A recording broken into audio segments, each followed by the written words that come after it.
आज मैं आपको बताने वाला हूँ एक ऐसी सच्ची घटना जिससे आपकी रूह कांप जाएंगी। वो घटना शुरू होती है अमेरिका के नासा के वैज्ञानिकों द्वारा बनाई गई अपोलो 13। नासा ने एक ट्रेंड की शुरुआत की थी। उस ट्रेंड में वो लोगों को चांद पर भेजना शुरू कर दिया था। नील आर्मस्ट्रॉन्ग जैसे कई एस्ट्रोनॉट्स चांद पे अपना पहला कदम रखते हैं। लोगों के अंदर एक अलग ही तरह की क्यूरियोसिटी जग जाती है कि वाकई में चांद पर जाना पॉसिबल है। नासा का प्लान क्लियर कट था और फाइनली 11 अप्रैल 1970 वो एक ऐतिहासिक तारीख आती है जब अपोलो 13 ऑफिशियली लॉन्च किया गया था। उस स्पेसशिप में बैठे एक कमांडर जिम लोवेन थे। उस दृश्य को अपनी आंखों से देखने के लिए 2.5 लाख लोगों की भीड़ उमड़ी थी। ये भीड़ अपोलो 11 के मुकाबले बहुत कम थी, जिससे साफ पता चलता है कि यूएस की गवर्नमेंट और यूएस के सिटीजन्स दोनों ने ही अपनी नासा के प्रति क्यूरियोसिटी को कम कर दिया था और न ही कोई न्यूज़ चैनल इस न्यूज़ को लाइव टेलीकास्ट कर रहा था। दोस्तों, ये तो हो गई ज्ञान की बात। अब सीधा चलते हैं हमारे पॉइंट पर। अपोलो 13 का मिशन भी सक्सेसफुली लॉन्च हो गया था और सब कुछ ठीक चल रहा था और क्राफ्ट ने भी लगभग अपना आधा रास्ता तय कर लिया। हर एक क्रू मेंबर में एक्साइटमेंट पीक पर थी और वह अपनी क्राफ्ट की चीज़ों को लाइव टेलीकास्ट कर रहे थे मिशन कंट्रोल और नासा के ऑफिसेज में। सिर्फ नासा और एस्ट्रोनॉट्स के मन में ही नेक्स्ट लेवल की एक्साइटमेंट थी। ये मिशन सक्सेसफुली लॉन्च हो गया। इस बात को किसी न्यूज़ चैनल ने टेलीकास्ट नहीं किया। इवन छोटे से छोटे न्यूज़ चैनल भी इसको टेलीकास्ट नहीं कर रहे थे। किसी को कुछ फ़र्क पड़े या ना पड़े, लेकिन नासा के साइंटिस्ट में अभी भी वो घबराहट थी कि अगर ये मिशन फेल हुआ तो सब कुछ ख़त्म हो जाएगा, क्योंकि इस तरफ तो अमेरिका का वियतनाम के खिलाफ युद्ध चल रहा था और अमेरिका भी इस मिशन के खिलाफ थी। दोस्तों, अब मैं आपको अपोलो 13 का ओवरव्यू स्ट्रक्चर बता दूं ताकि आप अगर वीडियो में आगे जाऊं तो आपको कठिनाई ना आए। अपोलो 13 3 भागों में बटी थी और उनमें से एक भाग का नाम कमांड मॉड्यूल था, जिनमें लोग काम करते और रहते थे। इसके अंदर एक कंप्यूटर और नेविगेशन सिस्टम लगा हुआ था। ये एक ऐसा मॉड्यूल है जिसमें हर एक एस्ट्रोनॉट की जान बचती है, क्योंकि इस मॉड्यूल से ही एस्ट्रोनॉट को इलेक्ट्रिसिटी, ऑक्सीजन, पानी की सर्विस सप्लाई होती है। इस सर्विस मॉड्यूल में इंजन लगा होता है, जिसके कारण ही स्पेसशिप चालू हो सकती है। दोस्तों, अब बचे हुए तीसरे भाग को हम ल्यूनियर मॉड्यूल कहते हैं। इस ल्यूनियर मॉड्यूल में ही 2 साइंटिस्ट स्पेसशिप के अंदर से रेंगते हुए आते हैं और चांद की सतह पर उतरते हैं और आखिर में ल्यूनियर मॉड्यूल अपनी स्पेसशिप से डिटैच हो जाता है और चांद पर ही रह जाता है। दोस्तों, अगर हम कंपेयर करें इन 3 मॉड्यूल में से कौन सा मॉड्यूल सबसे इम्पोर्टेंट है, तो वो है सर्विस मॉड्यूल। अगर सर्विस मॉड्यूल ही अपना दम तोड़ दे, मतलब उसमें टेक्निकल एरर आ जाए, तो सब कुछ ख़त्म हो जाएगा। ऐसी कुछ घटना अपोलो 13 में घटी थी, क्योंकि उसके भी सर्विस मॉड्यूल ने काम करना अचानक से बंद कर दिया था। दोस्तों, अब धीरे धीरे वो घटनाएं घटने लग जाती हैं जिसने सबके होश उड़ा दिए थे। नासा के वैज्ञानिकों को समझ नहीं आ रहा था कि अब वो करें तो करें क्या। स्पेसक्राफ्ट का एक क्रू सोने के लिए जाता है, लेकिन as per routine mission control से एक संदेशा आता है जिसमें लिखा था कि उसको ऑक्सीजन टैंक में लगे फैन को ऑन करना है और लिक्विड को स्टेयर करना है। लेकिन जैसे वो क्रू मेंबर उस फैन को ऑन करता है, एक एक्सप्लोजिव ब्लास्ट होता है, क्योंकि उस फैन के अंदर शॉर्ट सर्किट होता है और वो स्पार्किंग के कारण एक बड़ा ब्लास्ट में तब्दील हो जाता है। दोस्तों, आपको स्टेयर का मतलब तो पता ही होगा, जिसमें हम 2 लिक्विड्स को मिलाते हैं। नासा ये सब कुछ अपनी आंखों से देख रहा था और इससे पहले वह कुछ समझ सके, एक एक्सप्लोजिव ब्लास्ट ने उसकी आंखों को चौंका दिया। दोस्तों, अब आपके मन में एक सवाल आ रहा होगा कि उस ऑक्सीजन टैंक में फ़ैन क्या कर रहा था, फ़ैन की क्या ज़रूरत थी वहाँ पर। चलो दोस्तों, ये भी मैं आपको लगे हाथ बता ही देता हूँ। उस ऑक्सीजन सिलेंडर के टैंक में जो गैस होती है वो लिक्विड फॉर्म में होती है, लेकिन ज़्यादा ठंड होने के कारण वो जमने लग जाती है। उसी कारण उस ऑक्सीजन टैंक में एक फ़ैन लगाया जाता है जो उन गैसों को जमने ना दे। इसी कारण स्पेसशिप में बैठे एक एस्ट्रोनॉट जैक्स विकार्ट ने फ़ैन का बटन दबाया। फ़ैन का बटन दबाते ही उसमें स्पार्किंग हुई और स्पार्किंग होने से एक हैवी ब्लास्ट हो गया। मिशन कंट्रोल के कंप्यूटर में एक अजीब तरह की डेटा दिखने लगी। इतने में ही एक क्रू मेंबर मिशन कंट्रोल को संदेशा भेजता है कि सर्विस मॉड्यूल में लगे 3 फ्यूल में से 2 फ्यूल इस ब्लास्ट की वजह से डैमेज हो चुके हैं। अब एक फ्यूल ज़्यादा देर तक पावर सप्लाई नहीं कर सकता। एस्ट्रोनॉट्स इससे पहले कुछ और समझ सकते, उनके सामने एक और मुसीबत चट्टान की तरह खड़ी हो जाती है। उनका एक सिलेंडर एक्सप्लोजिव ब्लास्ट के कारण खत्म हो चुका था और दूसरा सिलेंडर तेजी से रीडिंग कम कर रहा था, मतलब साफ था दूसरे सिलेंडर में भी लीकेज हो गया था। सब कुछ इतना जल्दी घट रहा था कि ना तो नासा इसको समझ सका और न ही स्पेसक्राफ्ट में बैठे एस्ट्रोनॉट्स। नासा अब पूरी तरीके से डर चुका था।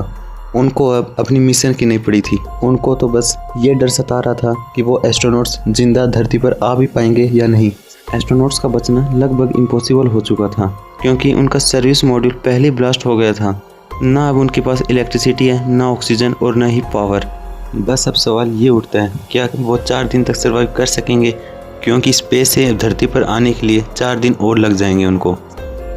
और ऊपर से घटता हुआ स्पेसक्राफ्ट का तापमान मानो हर एक उस एस्ट्रोनॉट के मन में कुछ और कहना चाहता हो। नासा के पास ना तो अब प्लान बी था, क्योंकि नासा के पास रेस्क्यू करने के लिए कोई रिसोर्सेज नहीं थे। अगर उनको कुछ रेस्क्यू करने के लिए बनाना है तो उनको 4-5 महीने और लग जाएंगे, और इतना उनके पास टाइम नहीं था। लेकिन कितनी भी मुश्किल रहा हो, कुछ ना कुछ रास्ता तो मिल ही जाता है। उसी रास्ते को खोजा मिशन कंट्रोल ने।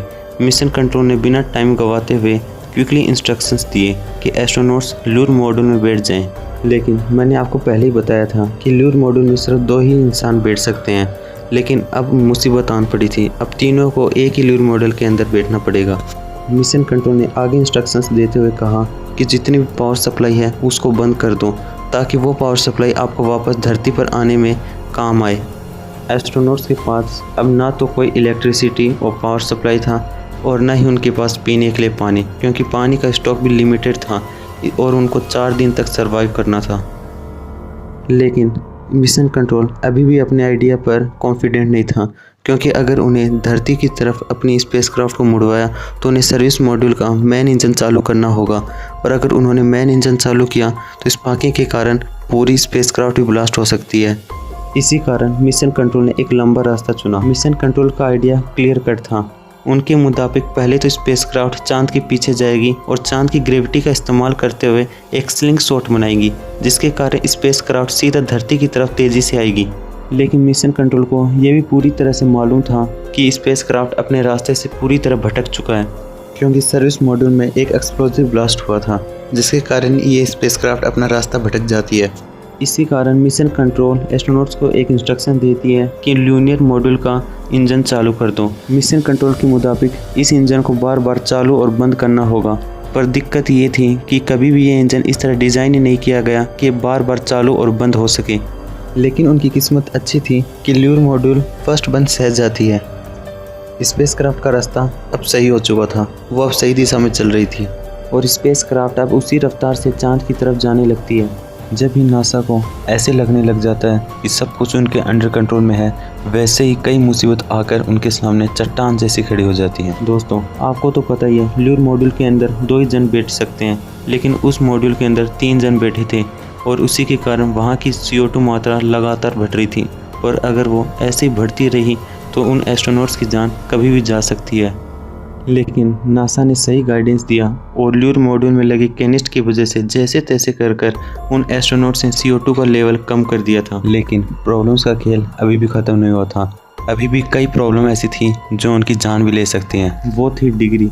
हर एक गिरती हुई डिग्री एस्ट्रोनॉट्स के मन में अपनी जान का डर दिखा रही थी। घंटे बीतते गए और अब एस्ट्रोनॉट्स धरती के वायुमंडल में प्रवेश करने वाले थे, और उन्हें ये बात अच्छे से पता है कि अगर सही एंगल से वह वायुमंडल में प्रवेश नहीं करेंगे तो वह रिफ्लेक्ट होकर कहीं दूर चले जाएंगे, और वह फिर कभी भी धरती पर वापस नहीं आ सकेंगे। एस्ट्रोनॉट्स को अब कुछ नहीं समझ आ रहा था कि सही एंगल क्या है, क्योंकि कमांड मॉड्यूल पहले से बंद हो चुका था, और लूर मॉड्यूल के अंदर वो डेटा कभी भी फिट ही नहीं किया जाता। एस्ट्रोनॉट्स अब पूरी तरह मिशन कंट्रोल के कैलकुलेशन के भरोसे था, और उन्होंने उन्हीं के इंस्ट्रक्शंस को फॉलो किया। एस्ट्रोनॉट्स को अब आगे इंस्ट्रक्शंस मिलते हैं। लूर मॉड्यूल को छोड़कर उनको अब कमांड मॉड्यूल में जाना था। एस्ट्रोनॉट्स ने लूर मॉड्यूल के इंजन को चालू कर दिया, और सौभाग्य से लूर मॉड्यूल तीसरे बंद को भी सह गया। कमांड मॉड्यूल को स्पेशली री एंट्री के लिए ही डिज़ाइन किया जाता है। एस्ट्रोनॉट्स ने अब सर्विस मॉड्यूल और लूर मॉड्यूल को डिटेच कर दिया था, लेकिन अभी कहानी ख़त्म नहीं, बल्कि कहानी अभी से शुरू हुई थी। होस्टन में बैठे वैज्ञानिकी की चिंता अभी भी बढ़ रही थी, क्योंकि अभी भी वह असहज थे कि क्या कमांड मॉड्यूल धरती पर सक्सेसफुली लैंड भी हो पाएगा या नहीं। उनके मन में एक ही सवाल था, कहीं धमाके की वजह से हीट शील्ड डैमेज तो नहीं हो गई, और क्या होगा अगर क्राफ्ट पैसिफिक ओशियन में लैंड ही ना हो पाई, क्योंकि वहाँ पर USA की नेवी उनका इंतज़ार कर रही थी। Now the time of truth comes. Command module धरती के वायुमंडल में प्रवेश करती है, और क्राफ्ट का कनेक्शन नासा से टूट जाता है। आमतौर पर ये 3 मिनट के बाद फिर से रिकनेक्ट हो जाता है, लेकिन जब अपोलो 13 का कनेक्शन टूटता है तो 3 मिनट के बाद भी वह फिर से रिकनेक्ट नहीं होता। सेकंड बीतते गए, 1 सेकंड बीती, 10 सेकंड बीती, 1 मिनट 20 सेकंड बीती, लेकिन फिर भी कोई अता पता नहीं कनेक्शन का। अमेरिका से लेकर सभी स्पेस एजेंसियों की सांसें थम चुकी थी।